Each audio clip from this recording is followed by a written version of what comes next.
வராத பல்லவி.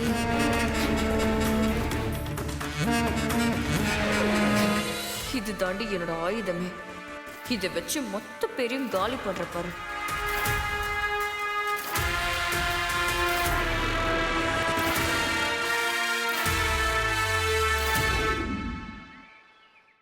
என்ன பண்றது?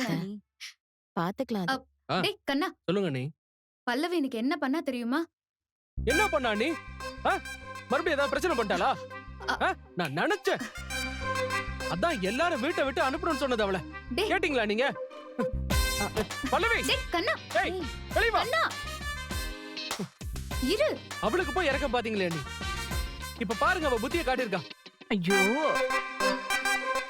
கண்ணா, கொஞ்சம் பொறுமையா இரு.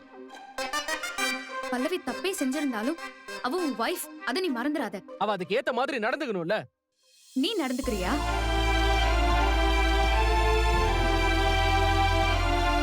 என்ன நடந்துச்சுன்னு சொல்றதுக்கு முன்னாடி நீ என்னென்னமோ பேசிட்டு இருக்க. அவ பண்ண வேலை அப்படி. அப்ப அப்படிதானே பேச முடியும்? சாரு, இதுல நீ தலையிடாத. இது அவங்க வாழ்க்கை பிரச்சனை. கண்ணா, இந்த வீட்ல யாரும் அவளுக்கு சப்போர்ட்டா இல்லனாலும் நீ அவளுக்கு சப்போர்ட்டா இருக்கணும். நீ அவளை நீ மன்னிக்கணும்டா. நீயே இப்படி பண்ணா எப்படி?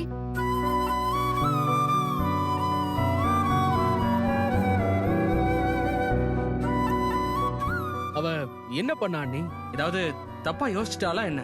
நாம எல்லாரும் சேர்ந்து அவளை அழுத்திட்டே இருந்தா அவ அப்படி யோசிக்கவும் சான்ஸ் இருக்கு.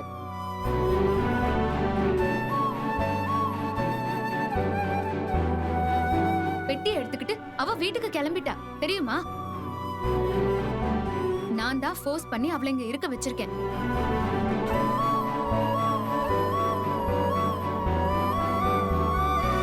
ப்ளீஸ் கண்ணா, நீ அவகிட்ட கொஞ்சம் அக்கறையா நடந்துக்கோ. அது மட்டும்தான் அவ மாறுறதுக்கான ஒரே வழி. அண்ணி சொன்னா கேப்பியா மாட்டியா? இது நாங்க நடத்தி வச்ச கல்யாணம். நீங்க சேர்ந்து சந்தோஷமா வாழ்ந்தாதான் எங்களால இங்க நிம்மதியா இருக்க முடியும். இல்லனா கடைசி வரைக்கும் எங்களுக்கு தாண்டா கில்ட்டியா இருக்கும். தன்மையா நடந்துக்கோ கண்ணா.